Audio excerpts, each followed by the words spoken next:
Everyone has that one series that they grew up with that will always bring up good memories when looking back on it. For some people, this may be Mario, Sonic, the Avengers, or any other common franchise, but for me, this series was Transformers.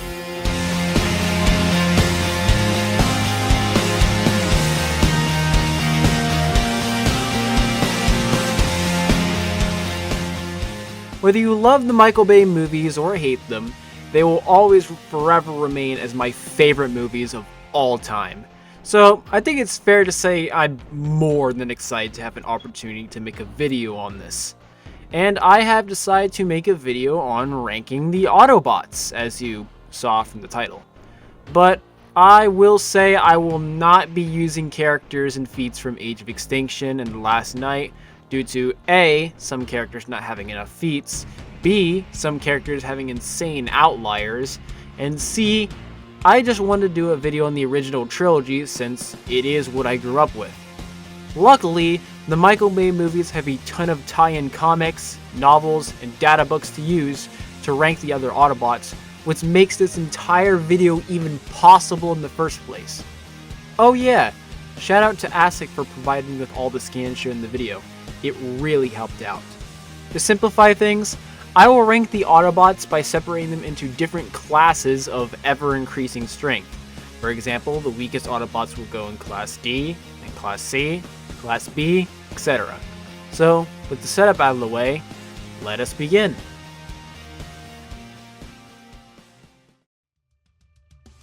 To start off at the very bottom of Class D, we have Wheeljack, who is pretty much entirely featless, which makes sense considering he isn't really a fighter, he's an inventor. That being said, he has created very powerful weapons of harming high-tier Decepticons. For example, he made Ironhide's new weapons, which are capable of sending Megatron flying. But considering he's not a soldier, he probably wouldn't be able to use those weapons effectively, and taking into account that singular shots from Decepticon protoforms can heavily damage him, he unfortunately takes the very bottom spot of Class D.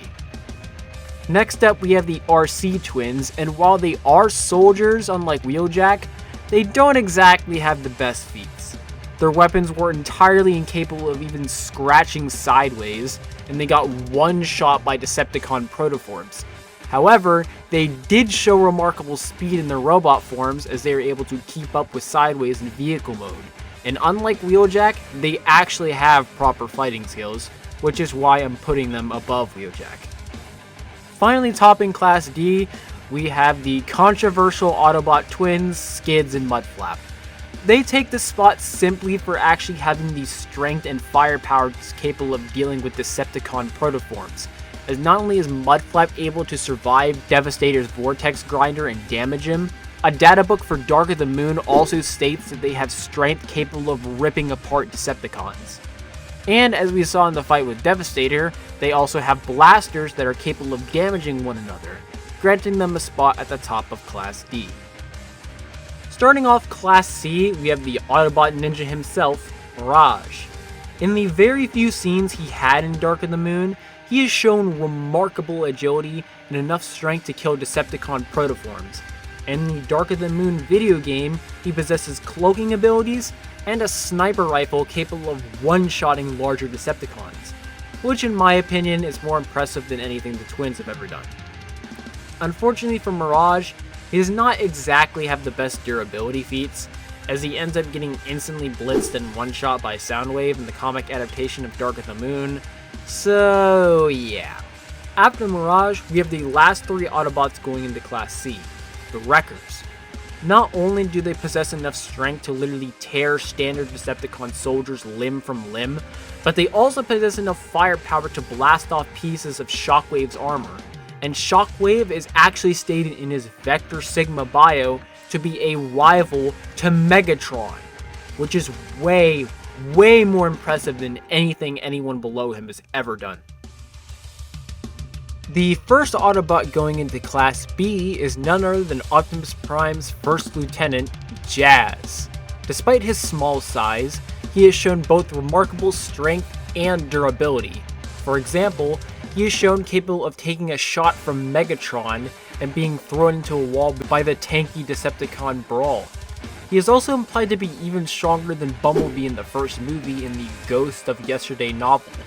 This surprising strength and endurance may be due to the fact that Jazz has a force field generator that protects him from things like blaster shots. Speaking of which, his own blaster is able to stagger and tear off small pieces of Megatron's armor, which is more impressive than what the Wreckers did to Shockwave, considering Megatron is stronger than him. One other notable trait Jazz possesses is incredible agility, as in the movie he is shown casually spinning and backflipping over larger opponents than himself. Honestly, I would go as far to say that his agility feats outclass pretty much any other Autobot besides maybe one, who I will get into later. Regardless, even though he's small and only appeared in one movie, Jazz more than deserved this spot in Class B. Next up, we have everyone's fan favorite human protector, Bumblebee. While initially weaker than Jazz, as I stated earlier, I would say by the second and third movies, he has definitely caught up or even slightly surpassed him. Why? Well, for a few reasons. For one, in the Transformers Dark of the Moon guidebook, it lists them both as having a power level of 6, at least confirming that they are in the same tier of power. Next up, we have the fact that Bumblebee has simply shown far greater physical strength feats, like pinning down Starscream in one of the novels, or ripping apart both Rampage and Ravage with his bare hands. And Bumblebee doesn't just have strength. Like Jazz, he is incredibly agile, doing things like running up walls or doing backflips, although I will note that Jazz seems to do these moves a lot quicker and easier than B, most likely due to him being a bit smaller. B also has his trusty arm cannon, which has been shown capable of damaging Brawl, Soundwave, and many other Decepticons. Now, while I don't think B heavily outclasses Jazz, in fact I think Jazz actually has the edge on him in some aspects, I do think overall Bumblebee is superior than Jazz, which is why he is in this tier. Topping Class B is one of my favorite Autobots, Sideswipe. Now, let's get one thing out of the way. Sideswipe is clearly faster than Bumblebee. He is shown casually flipping and sliding around like Jazz, along with having the speed to keep up with several Cybertronians like Mirage and Sideways in his robot mode. Also, he is just blatantly called the fastest of the Autobots, so there's no denying it. His speed is kind of his whole shtick, but even with that, he does not lack at all in terms of the strength department. He has shown time and time again in the movies and in the comics to be capable of slicing through Decepticons who are just as big, if not bigger than him. In fact, he's even been able to hurt Decepticons as large as Demolisher, who can take gunshots from Optimus and Ironhide. But what shocks me the most about him is not his speed or his strength, but his durability. Not only did he shrug off blows from the previously mentioned Demolisher, but he pretty much tanked a shot from Sentinel Prime's Rust Cannon. So yeah, I think it's fair to say Sideswipe has the strength, speed, and durability to deal with anyone in Class B, albeit with a fair degree of difficulty. Moving into Class A, we start to reach the real heavy hitters of the Autobot team. The first of which being Ratchet. While he may not be as fast or as agile as Sideswipe, he has more than enough strength and especially durability to handle him and anyone below him. First things first, he literally states himself that he is far more durable than Sideswipe. And considering the fact that he is shown capable of taking blows from Starscream, Megatron, Sentinel Prime, and Lockdown, if you want to use his feats in Age of Extinction, then his statement probably has some validity to it. The next thing to consider is that his Buzzsaw is capable of slicing off and damaging Decepticons like Brawl and Bone Crusher, who have taken shots from Bumblebee and Optimus Prime respectively.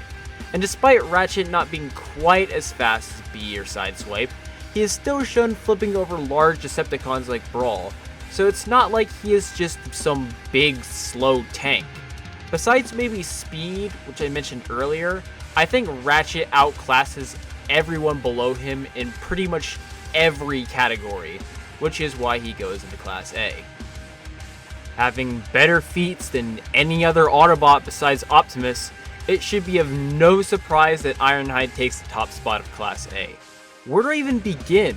His physical strength exceeds Starscream's according to the Dark of the Moon guidebook. He casually ripped off Brawl's arm with his bare hands in one of the comics. He's shown capable of taking shots from Starscream and Megatron, and to top it all off, he is verbatim stated both the toughest and the strongest of the Autobots besides Optimus. It isn't just strength though. Like I mentioned earlier, in the Dark of the Moon game, Wheeljack granted him weapons capable of launching Megatron. And despite his bulk, he's shown agile enough to perform moves like rolling and spitting mid-air to evade blaster shots from Decepticons. The only thing I wish we had more from him was screen time, as he was unfortunately killed by Sentinel Prime in the third movie. Regardless, with the feats he did show in the trilogy, Ironhide not only earns his spot at the top of Class A, but also is my favorite character in the live-action Transformers movies. Wow, Optimus takes the #1 spot in the video. I mean, who would have thought the guy who beat down both Megatron and Starscream at the same time would be considered stronger than all other Autobots? Okay, in all seriousness, yes, Optimus very clearly takes the #1 spot, and I don't think anyone should be surprised. The only person who could possibly be ranked above him is Sentinel, considering he literally would have killed Optimus had Megatron not intervened. But after what his bitch ass did to Ironhide, I think it's fair to say he isn't an Autobot anymore. As usual, I hope you guys enjoyed the video, and if you want to see more Transformers content from me, please let me know. I would love to do more videos on these movies. Like I said, I love them a lot, and as usual, I'll see you guys in the next video. Later!